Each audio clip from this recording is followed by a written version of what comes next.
Hi everyone who's joining us. I'm Gabriella Cisneros, the creative director at Porchlight Book Company, and today I'll be talking to Peggy O'Donnell Heffington, author of Without Children: The Long History of Not Being a Mother, which I have way back here. um, Thanks for Hi, joining everyone. us. Yeah. So I'll read Peggy's bio. Peggy O'Donnell Heffington is an instructional professor of history at the University of Chicago and teaches on feminism, women's movements, and human rights. Her writing can be found in outlets such as Jezebel, the Los Angeles Review of Books, and the Boston Globe. She received her PhD in history from the University of California, Berkeley. And a little bit about her new book. It is sorry. In an era of falling births, it's often said that millennials invented the idea of not having kids. But history is full of women without children. Some who chose childless lives, others who wanted children but never had them, and still others, the vast majority, then and now, who fell somewhere in between. Modern women, considering how and if children fit into their lives, are products of their political, ecological, and cultural moment. But history also tells them that they are not alone. So when I saw this book, I was very excited because I'm like, wow, someone who is like just by the title itself it just validated me, which is exciting. And as I read it like also opened my eyes to the much bigger social circumstances that surround the decision not to have children, which was like not at all what I expected of it, but also the historical context I wasn't prepared for, like the whole the many examples you gave of it. I guess I mean we don't learn about women in history in the first place, so much less learning about women without children in history. So I think that's super niche and super exciting to talk about and learn about from you. I'm not great at, I was never great at history, just like learning the dates and things like that. So I'll leave that to you. The um, spoiler is that historians are really bad at dates too. They just refake really? it. Well, check your notes or something.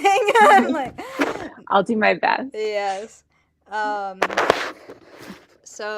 and I wanted to say, like, this book, um, the like wrap up point of this book, which I think Peggy will read for us. The conclusion was really validating as well because it felt kind of like the ending of an essay where it felt like you grew out of um, writing this book too, and your journey from the beginning of writing it to the end was very similar to mine.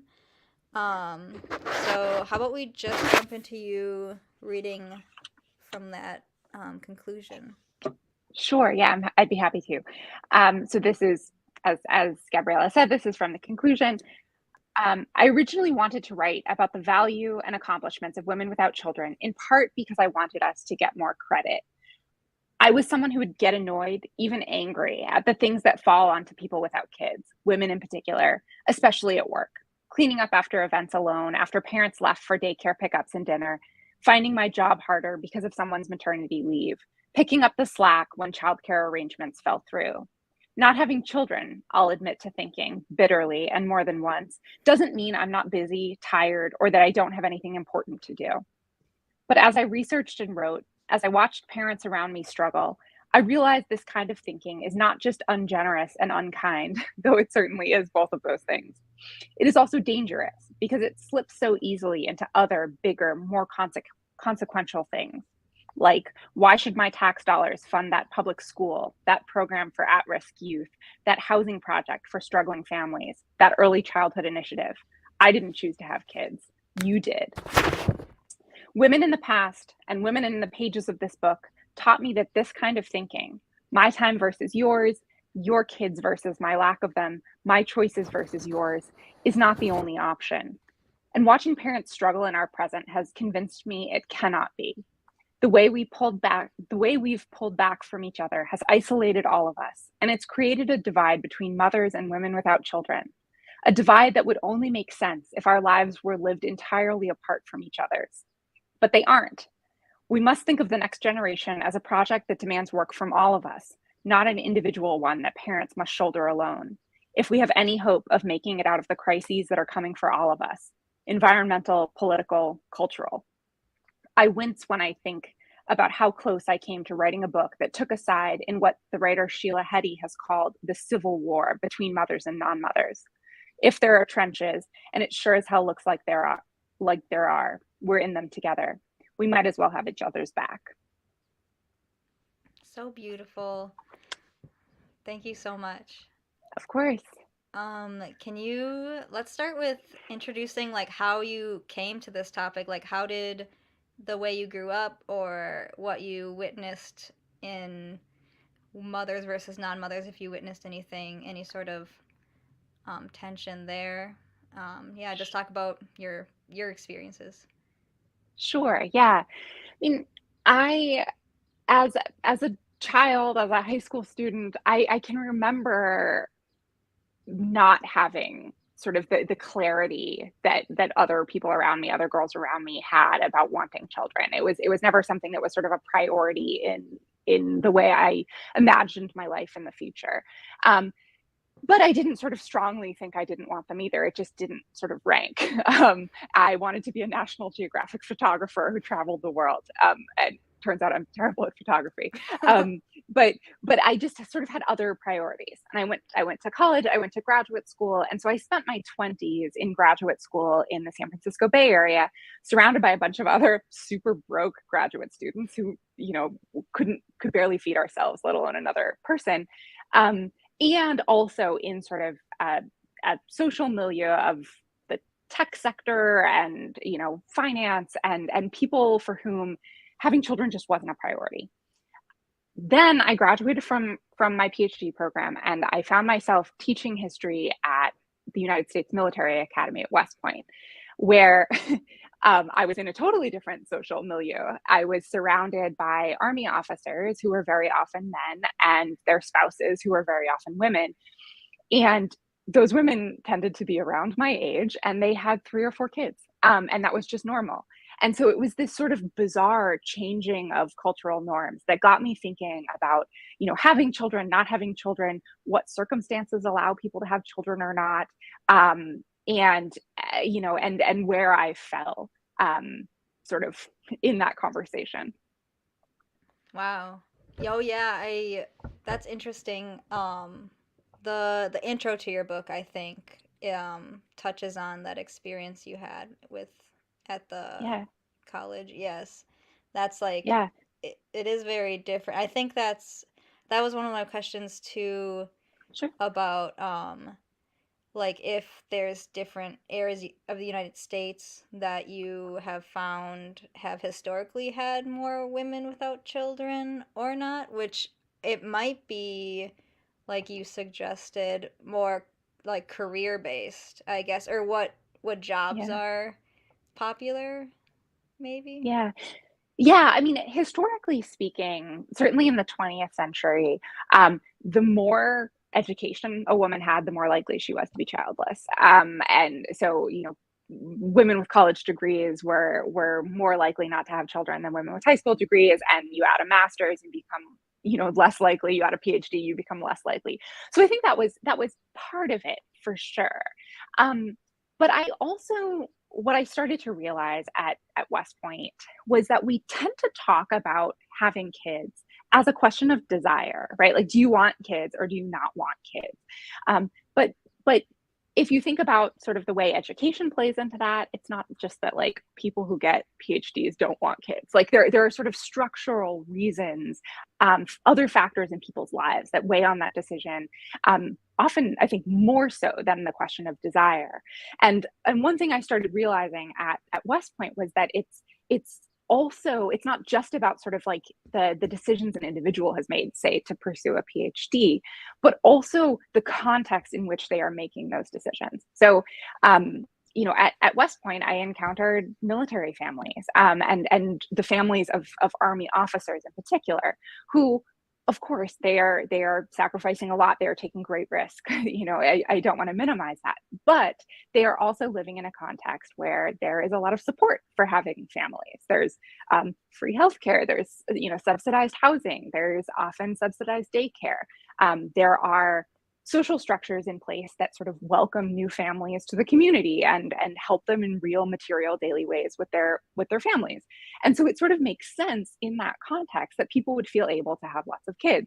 And conversely, it sort of makes sense that for those of us who live outside that context and sort of are lacking the policies and support networks and institutions that would make families easier, we're sort of less likely to have kids.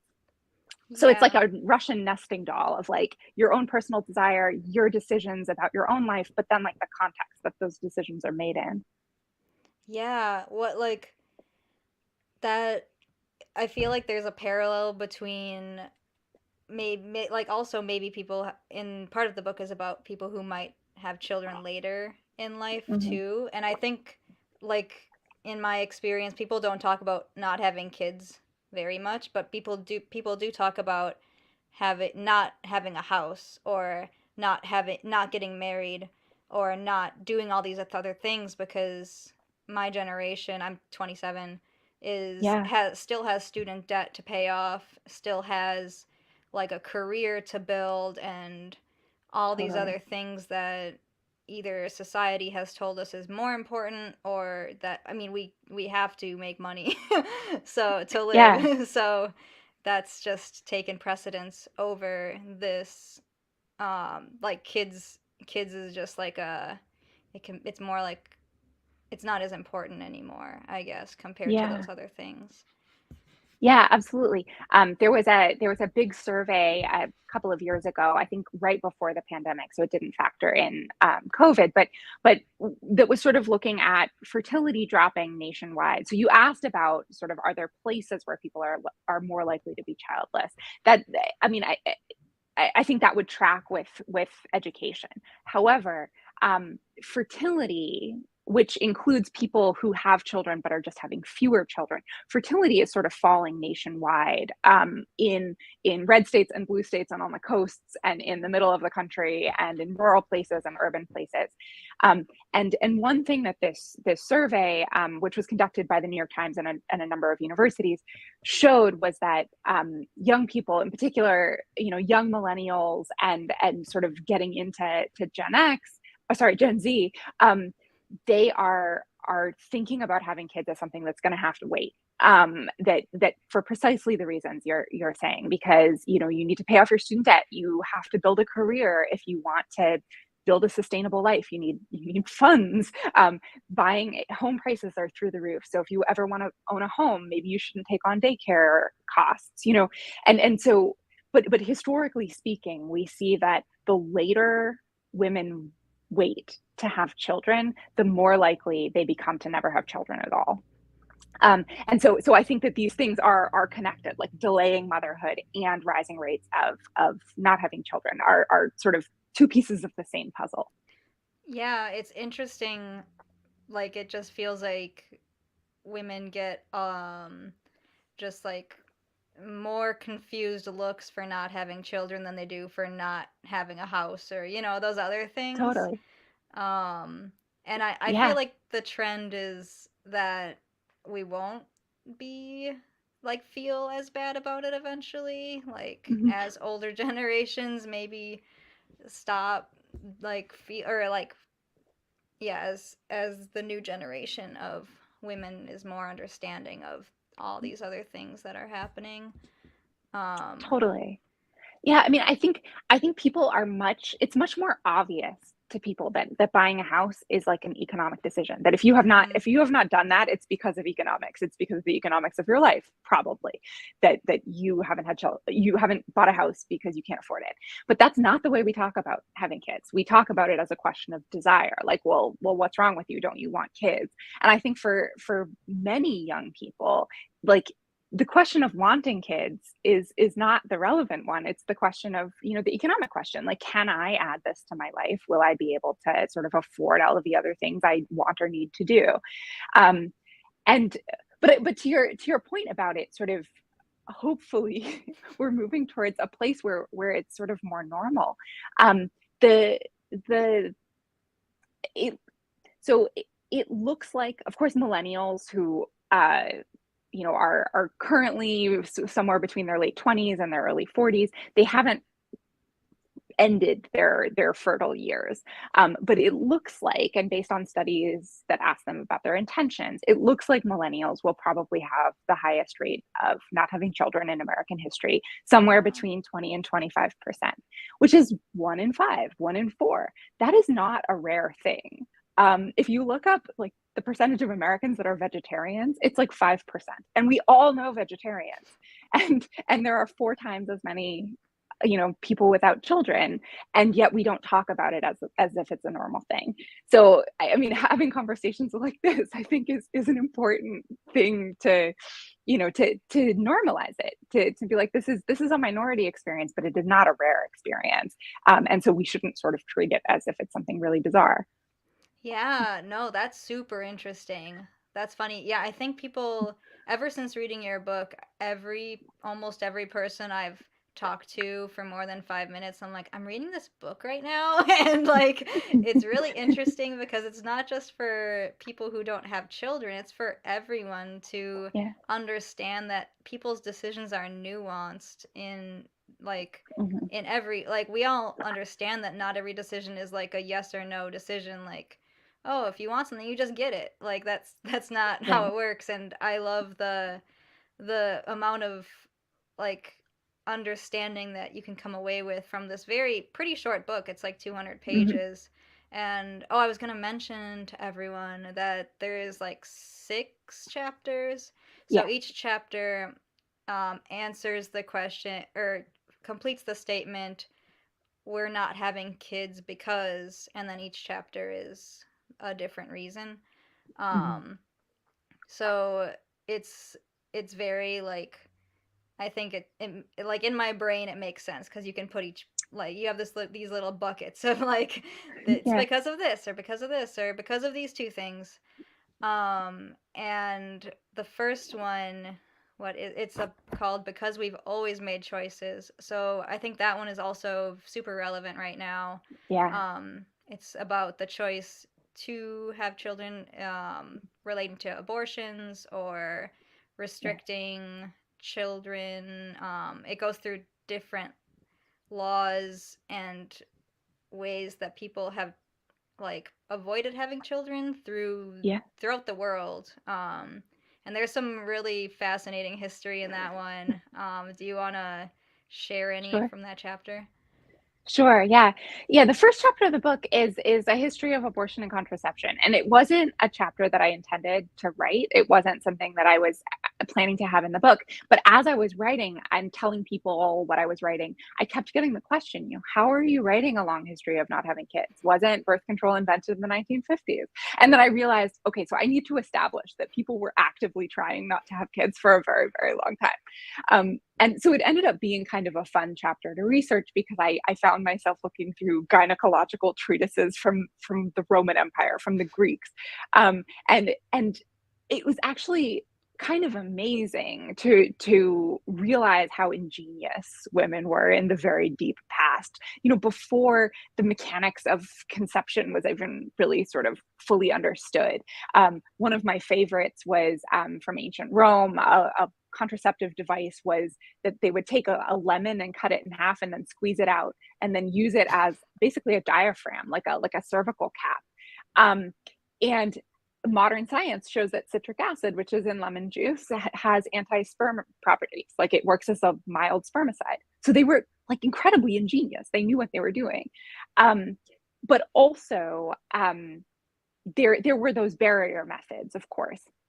But historically speaking, it was much more effective to end a pregnancy that had already been initiated, then it was possible to sort of prevent one from starting.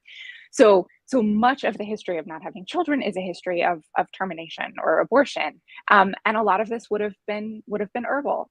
In medieval Europe, there are medical treatises that list hundreds of herbs that modern science shows at least some of them would have ended pregnancies at least some of the time. In the American colonies, women had gardens that their grandmothers, taught them which herbs to grow, and their mothers taught them which herbs to grow.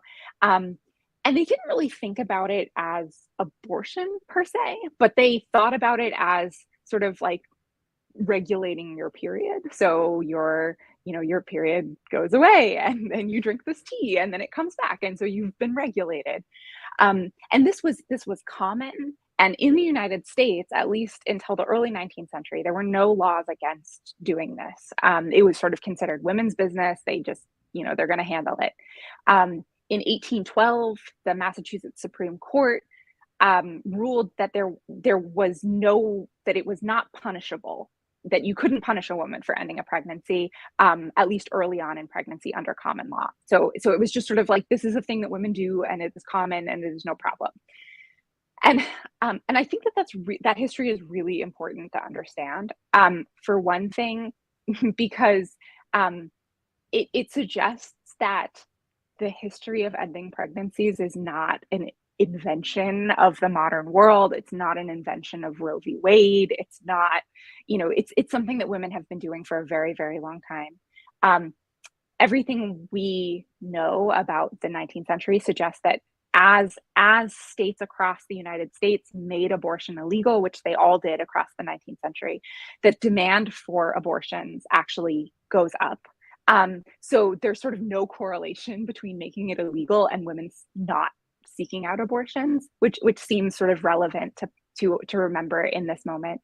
And then also, I wanted to write the book in part to sort of suggest that there's value in lives that don't involve raising children. And so when we're talking about making abortion illegal, making it harder for people to avoid motherhood, we are talking about sort of like making those lives less possible, less, we're trying to like eliminate the ability to live those kind of lives. Yeah, that makes sense. I was thinking of, yeah, like how to sum up why not having children is important besides the regular like I want control of my life like sort of Which is thing. important, right? Yeah. But also like people without children in general, just they fill in the gaps in society where you still need nurturing, caring people Yeah. or people with more free time to take on these opportunities and like I said, fill these gaps. Like Yeah. I was watching, I was on Instagram or something, and there was a video of like a theater that their whole staff was retirees. Mm-hmm. And like that's great because when you, yeah, I've always thought about like when you retire, you go do fun stuff. Like you go Right. do those jobs that you don't like necessarily need to get paid for. And I think Mm-hmm. similarly, if you don't have kids, you can do those Mm-hmm. jobs that you don't, where you don't have to go pick up your kid or you don't have to go Right. like you don't need to live your life according to the school schedule and things like that. And there's tons of work that Yeah. needs to be done Totally. outside of those hours. Um, Totally. Yeah. I mean, one of the things that was sort of fun in writing the book is that I introduced myself and I introduced the reader to a bunch of people who are common or are names that people know, but they know about these women for things other than the fact that they didn't have kids. So for example, Ella Baker appears in the book, who was a prominent civil rights activist and leader. She's well known for that. She also wasn't a mother, and those two things don't aren't it's not obvious that those are connected, but for her they were very deeply connected because the energy and time and love she would have spent on her children, she had that available instead to spend that energy and time and love caring for her community. And she sort of very consciously understood that that's how she was channeling her care for the next generation, was into her civil rights work, and that she wouldn't have been able to do that work if she had been, you know, raising 3 kids or something like that. So I think that connection you just made is super important, that it's not just that these were people who didn't have children and they did remarkable things. Very often they did remarkable things because of the time and space they got back from not having children. Yeah. And sort of related. The second chapter of the book is a lot about nuclear families and the Mm-hmm. history of how that happened. Yeah. Can you share like some of that history? Sure, yeah. So the nuclear family is kind of commonly defined as what most of us think of a family today. It is two parents. I mean, in the classic definition, it would be a mother and a father and their biological offspring, sort of living as a contained, self-sufficient unit. Um, we think about that as super, super normal, but historically speaking, it's actually a relatively recent innovation. You don't have to go back that far in American history, or certainly anywhere else in the world, to find family structures that were much more flexible than that. So in the American colonies, for example, one historian has written that uh, uh, American colonists would have thought of the family only in the context of the community. So they didn't really see this sharp separation between the nuclear family and the broader community. Um, there are all these funny stories of, you know, people in colonial Boston wandering in and out of each other's houses and finding each other in all kinds of compromising positions because they were neighbors and they sort of had the right to access each other's houses. And in sort of less funny ways and more helpful ways, it meant that they were participating in raising each other's children. Like Mm-hmm. women were sort of passing in and out of each other's houses, loving each other's kids, feeding each other's kids. Um, and sometimes kids would be sent to live with their aunt who doesn't have kids of her own because she has a lot of available time, and you know, and her sister has 8 kids and so she needs help. And so there's this sort of much more flexible way of raising children. In the early 19th century, you start to see a shift towards the nuclear family, and the nuclear family becomes not only sort of the preferred way of making a family, but it is also sort of naturalized as the only way families have ever been made, which is completely ahistorical because you look back 50 years and families were more flexible. But by the 1840s, you have writers in the United States talking about the nuclear family like it's a law of gravity, or sorry, a law of physics like gravity, that it's the only way you could make a family. And I think this does a bunch of things that we're still dealing with today. I mean, it isolates parents. It suggests that they have to be fully responsible for caring for their children alone with no help. It also isolates those of us who don't have kids. Women without children sort of get, you know, have no role in helping raise the next generation or helping care for kids. And it also means that families that need additional support, that aren't sort of self-contained, self-sufficient little units, but they need financial support or they need other kinds of support, that there's something unnatural about that it's like a failure of the family. When if we thought of families much more as parts of communities, then it wouldn't be a failure so much as just, you know, everyone needs help sometimes. So the legacies of the shift to the nuclear family are sort of things we're still dealing with. Yeah, I feel like Um, one question I had about that, Mm, I don't know if you talked much about other cultures in the United States in the book, but because there's like my dad is Mexican and mm-hmm. his side of the family and his friends, they have huge, it seems like very extended families that Yeah. maybe help take care of the kids more or at least like come over more for parties and stuff. But do you think that more cultural blending in the US will affect that nuclearization of families? I mean, I hope so. Like in the 19th century, the nuclear family was very much like a white middle class ideal, and it was held up as like the American way of creating a family. And in fact, in the process of American expansion westward, and sort of the attempts to assimilate native populations that were encountered, the nuclear family was sort of imposed by force on communities that had much more sort of flexible and communal ways of raising children. And so, families that didn't conform to this nuclear family model, they had their children removed from them, or native people weren't allowed to own land unless they lived in sort of nuclear contained family units. So the destruction of other ways of making families, other forms of kinship, was very much a process of Americanizing the West. And so I think this is an oblique way of answering your question, but it does seem like, if the 19th century was a process of trying to force a white American ideal onto non-white populations as a way of assimilating them, that maybe we can hope that as a country becomes more diverse, we can sort of walk back from that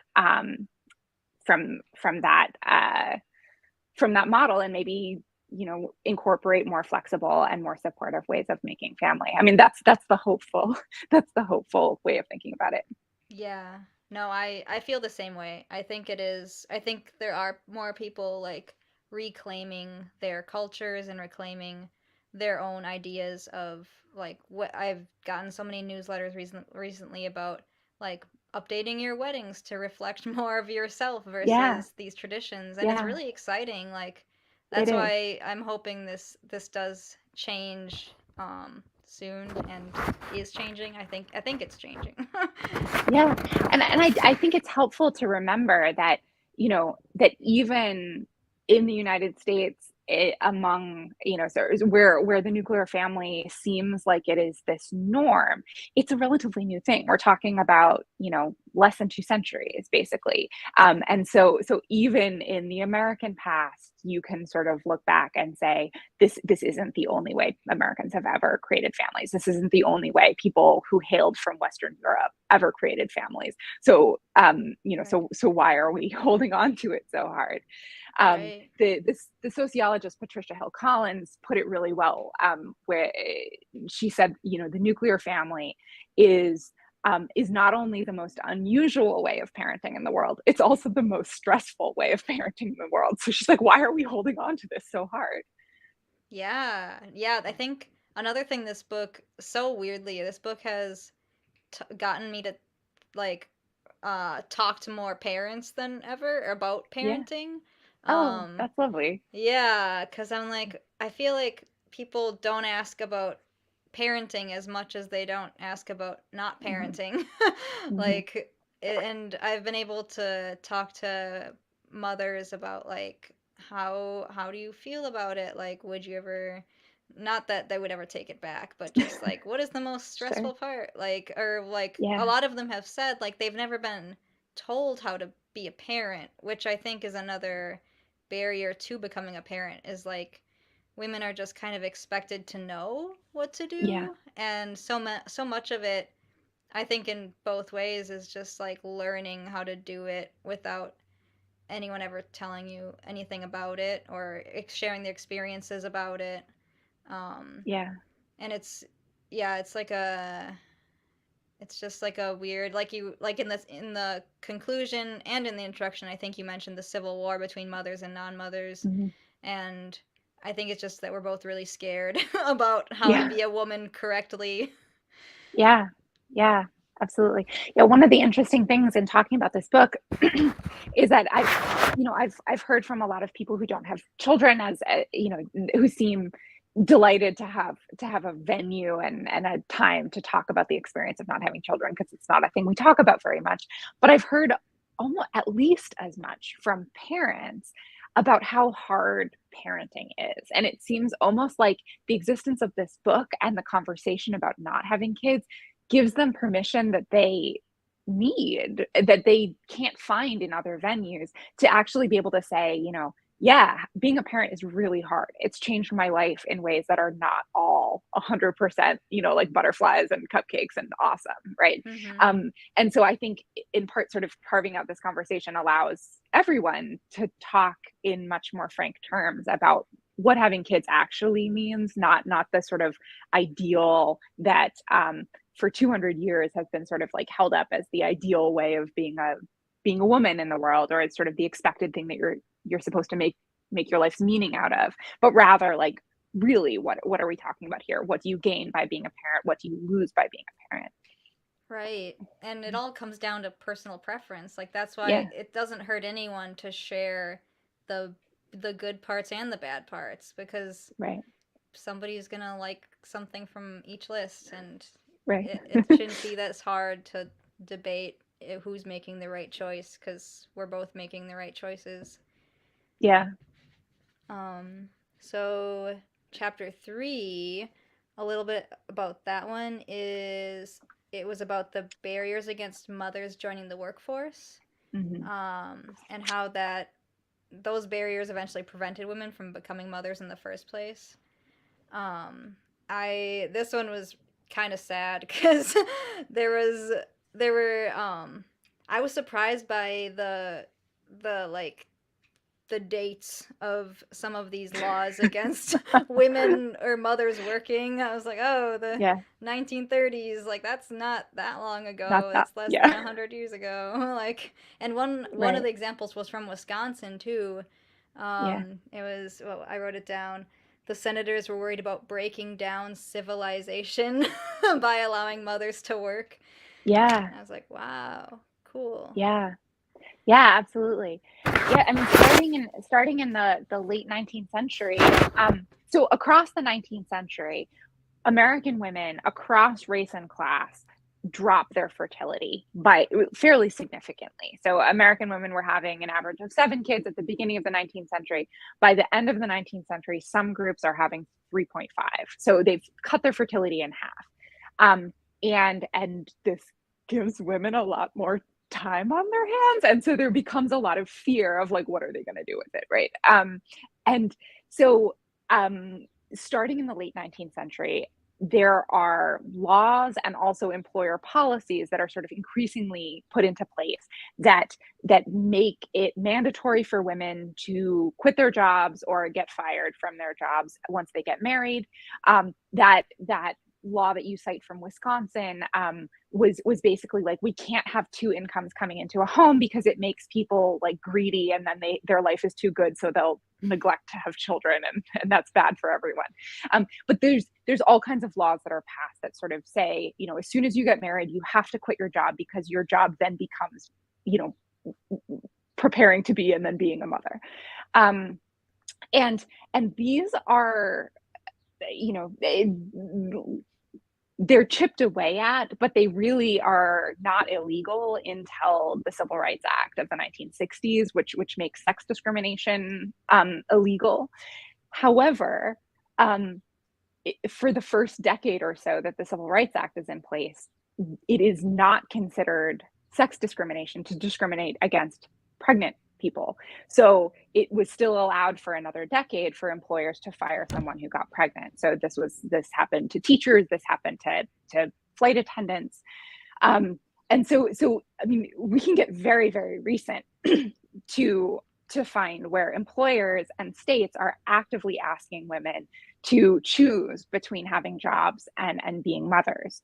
And I think you can see how that would contribute to people, increasingly deciding not to have kids. If you like your job, then, and you're going to have to pick between it and being a mother. The people putting these policies into place are probably thinking, well, obviously they're going to pick being a mother over their job, but not everyone does, right? If you give people an ultimatum, many of them are going to choose, their job.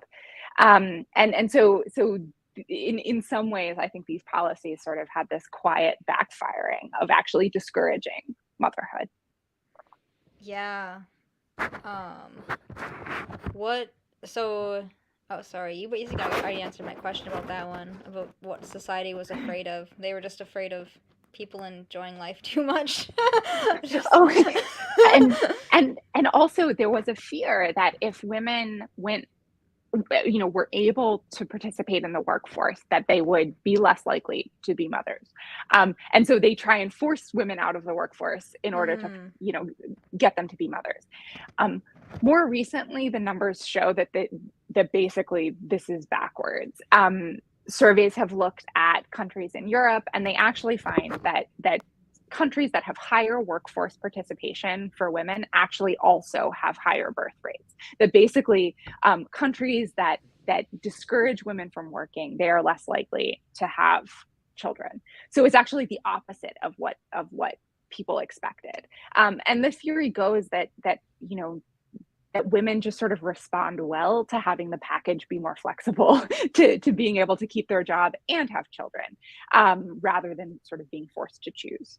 Right. Yeah, no, that's a good point. That's so they've only done those studies in Europe on Yeah, mothers because and it working can sort mothers. of yeah, it can sort of compare, countries like Italy and Spain have lower workforce participation on the part of women. They also Oh. have much lower birth rates than countries like Sweden, where there's a high workforce participation on the part of women and relatively higher birth rates. So it seems like all of this fear about women entering the workforce, meaning them that they won't have kids, is actually not totally founded. Yeah. Wow. Well, I hope I don't know what that means for that basically points to the United States needing to support Yeah, working mothers more. yeah, um, I think that's right. do you have any suggestions on how we can help that? Like how we can get the mothers to be more supported? Well, so one of the stories that sort of made my blood boil in the book was, this effort that was relatively bipartisan in the early 1970s to create a universal daycare system that would have, offered, for low income people, it would have been free, and then it would have offered daycare on a sliding scale. So a government funded effort to expand, you know, K to 12, but down to 6 months old or something like Hmm. that. So which would have represented a really, I mean, if we think about what it would mean today to have that, it really would have represented sort of a radical shift in Hmm. terms of what it was like to be a parent and also attempting to have a career. Um, it's relatively bipartisan in the early 1970s. Like, it plays well with some parts of the Republican Party who are like, yeah, this is pro-family, and it plays well with parts of the Democratic Party that's like, hey, this is great for working people. It's pro-labor. It passes both houses, in 1972, and then it's vetoed by President Nixon, who basically, he writes this letter to Congress being like, scandalized, like, how could you do such a thing? It's un-American to encourage the use of daycare. Mothers should be home with their kids. Um, but the problem of daycare, thinking about what this would have solved, would have been this sort of fundamental problem of daycare, which is that it is unaffordable for parents. It is incredibly expensive for parents, and as it's sort of currently constituted, it pays workers very, very low wages. So there's this gap between what families can pay and what it costs to run a daycare that can't be funded by individual families. Like, it needs to be funded on a community level, on a society level, and that's going to involve, I mean, thinking about the political will that would be required to set up something like this. I don't know that I have great optimism that it is going to happen, because we can't get collective political will for basically anything right now. But to me, like, that is what would represent a really radical shift in terms of supporting parents It seems doable, but yeah, like you said, it's hard to get everyone to agree. on anything, right? And it Yeah. would be expensive. I mean, it would be expensive, but we would have to decide as a country, as a society, that supporting the project of having kids and supporting parents was worth it. Yeah. Um, moving to we talked about actually quite a few of Yeah. these questions and chapters. The next chapter would be about the environmental impact and how some women choose not to have children because of that. Did you want to talk about that at all? Sure. Yeah. I think this is something that I hear women my age talking about. It's something I hear my students talking about. I think, Gen Z is all the more sort of keyed into climate change and environmental crisis, and sort of thinking about what it means for their futures and what it means for, the next generation's futures. And one thing that I was able to establish in the book is that this is not a new thing. That people have been worried about their child's experience of the natural environment, whether the natural environment could support their child, whether the natural environment would harm their child, for a very, very long time. And so I sort of trace it back to the early 19th century, when you have people in Europe starting to think about, like, okay, so like, how many people can a natural environment support? And by the early 19th century, people are sort of using that to advocate for access to birth control. They say, birth control is important in a marriage so that you can control the size of your family, but it is also important at a community level to be like, there is only so much water, or there is only so much wood, and so we need to allow communities and societies to sort of control the number of people that they're having, babies that they're having, so that we can control the number of people. And I thought that was really interesting. I mean, it offers context for something that young people today are saying, and I think that it's something that young people today get a lot of pushback on, that to say, like, oh, you're just being paranoid or something like that. But actually, historically speaking, it is not a new thing. It's not an absurd thing to be worried about the natural environment. And it seems to me we are facing an environmental crisis that is of proportions that people at the early 19th century couldn't have imagined. And so it seems all the more, reasonable that people today are factoring that into reproductive decisions. Yeah, totally. I think environmental anxiety has gone Yeah, up absolutely. 2000% in the last, Yeah, 10 years. yeah. So yeah, I liked that chapter was wasn't sure. I didn't know that environmental, like, overpopulation was always such a worry, which I didn't realize at Hmm. all. Yeah. So yeah. Um, okay, the next chapter was also very surprising.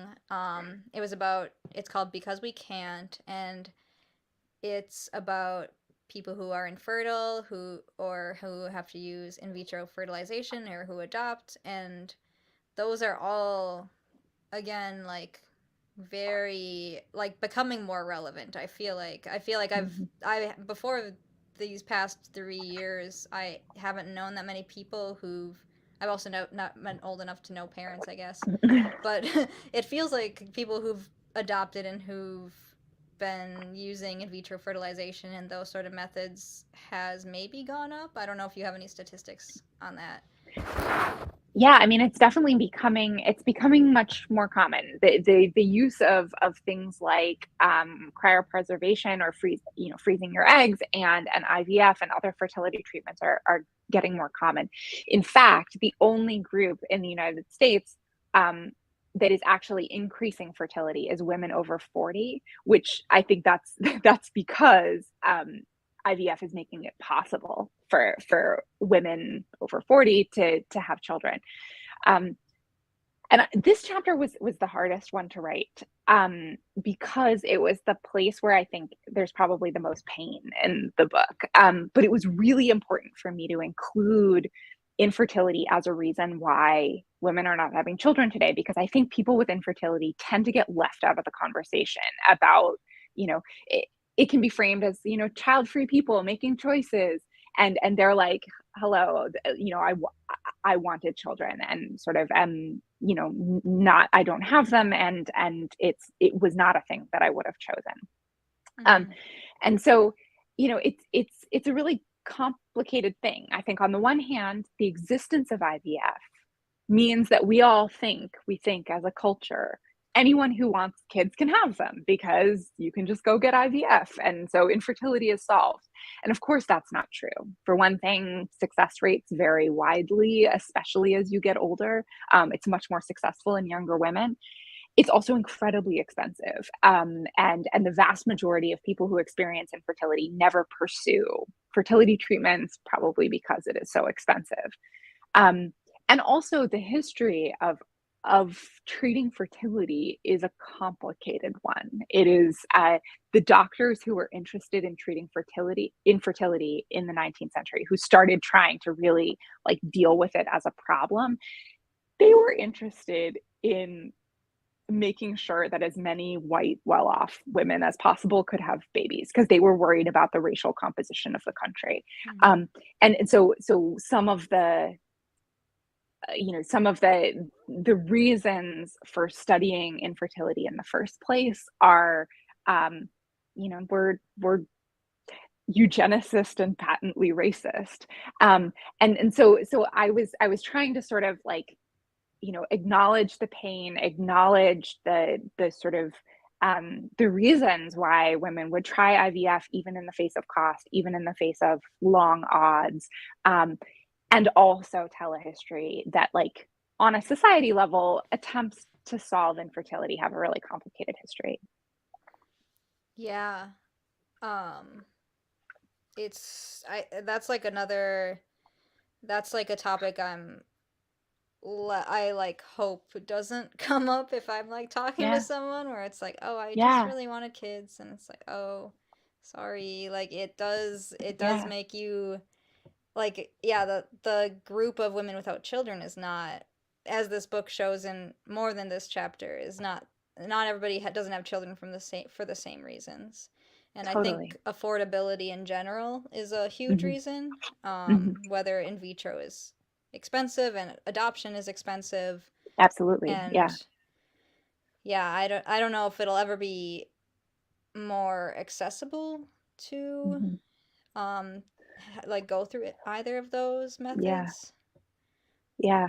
I mean, I don't know either, but I think it's a great, it's a great thing to point out that so studies have shown that women experiencing infertility experience levels of grief and anxiety that are similar to people diagnosed with cancer. So we're talking like real, intense grief and pain, and that's something that I really wanted to acknowledge. And so I feel the same way. Like it's a deeply fraught thing.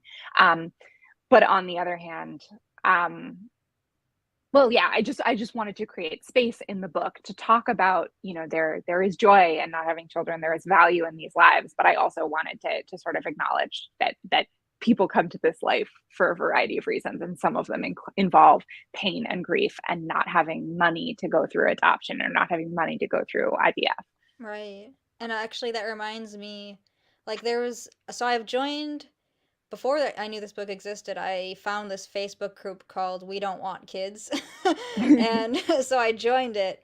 And then I think I saw an email or newsletter. There's like a website about women without children, and that one Mhm, was more about women who don't have kids in general. mhm. So they were Yeah, welcoming of anyone for any reason. yeah, And I think that's really hard to have an inclusive sort of community to find yes. because the Facebook group is good.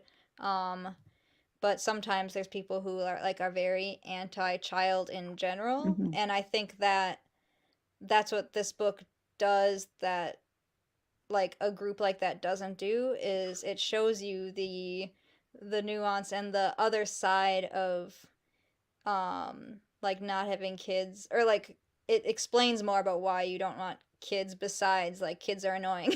Like some right. people really don't like kids, but there's plenty of other reasons that you don't have to have kids or don't want kids. And I think in the book you mentioned um like articles that come out that are like 5 things that women without kids will never understand or whatever, and things Yeah, like that. And it's like there's so much more of that sort of content in the world that yeah. really pits people against each other, and it's like Mhm, you'll never understand what this is, but it's like if you just listen to people you might understand a little bit more rather right. than like being angry about someone else's decisions all the time. But Totally. Yeah, and you mentioned the Facebook group. I've sort of encountered some of this content too, and of people who don't have kids, sort of being vehemently anti-children, and you can understand where that anger comes from. I mean, it comes from the 200-year history that we've been talking about of sort of stigmatizing people for not having children, making it very clear that not a woman without kids is deviant in some way, or is doing something bad, or is not sort of like fulfilling her civic duty. American politicians and thinkers for a century and a half have made that very clear, and so you can sort of understand where that anger comes from and that defensiveness. And I don't think it's unjustified, but it also doesn't seem to me a particularly productive place to start from. Right. It's maybe cathartic, but I really wanted to, with the book, try and figure out a more productive place to start. And I tried really, really hard to I offer, the wide range of reasons why women wouldn't have kids, and to also sort of connect those reasons to the experience of parents in the United States today. And the final sort of revelation that I had when I was writing the book was when I realized that the reasons women give when they say that they're not having kids and the reasons parents struggle are often the same reasons. And so that made me think, this isn't so much like a us versus them or a civil war thing, but actually we're all responding to the same kinds of conditions, the same kind of factors, the same challenges. We're coming out on different sides of how we choose to deal with them, or how we figure out how to deal with them, but we're all responding to the same things. And so that seems to me like a place to start from for productive conversation. Absolutely. Yeah. Yeah, I there needs to be like book clubs over this book or something, because it's great to talk about and great to learn from. Like, even if you don't pick up all the like, there's so many historical figures in here that are Hmm. interesting and weird and exciting and inspiring, and like I forget them all, but like the Yeah. main takeaways really stick with me from every chapter. So I Wonderful. think we'll start wrapping up. I just wanted to ask Okay. you what you're doing next. So you said in your notes, if I was thinking about writing a history of single women, and I just want to direct readers to Rebecca Traister has already written that book, and so it's a little bit intimidating. Rebecca Traister's book, All the Single Ladies, came out in 2016, and I really thought of my book as sort of like a a companion piece. So if you enjoy this book, I would direct you to Rebecca Traister's book. I haven't really settled on what I'm doing next, but I'm sort of toying with the idea of writing about the history of midwives, as people who sort of participated in that kind of social motherhood that we talked about. They helped women bring children into the world, but were very often also healers. They were also very often people who provided abortions. And they were often targets of things like witchcraft trials, because they were powerful women who had skills aside from raising children, who garnered a lot of suspicion. And so that is a sort of area of interest for me, but to be determined. That sounds awesome. Do you have So any other? have me back when I finish that Yes. book. Yeah, that sounds wild. Like, I think midwives, I feel like I've heard more about midwives Yeah, recently. It feels like recently, it's definitely. coming back. Is that's not the same as doulas, right? Or It's different than doulas, but doulas too are sort of, I think, an effort to revive the kind of social motherhood and sort of uh, communities of women supporting each other in things like birth and early newbornhood, that would have been more common in the past. So yeah, it's definitely something that is coming back. I think out of necessity, because parents, it's really hard to parent, as we've been talking about. yeah, wow. Well, thank you for joining Of us, course. everyone, and Peggy. Thank you so much for having me. This was a treat. It was really, really fun to talk to you. Yes, I hope everyone watching this can read the book at some point, and let me know if you want to book club it, because I will join. Okay. Okay. Wonderful. Thank you so much for having me. Thank you. Bye. Bye.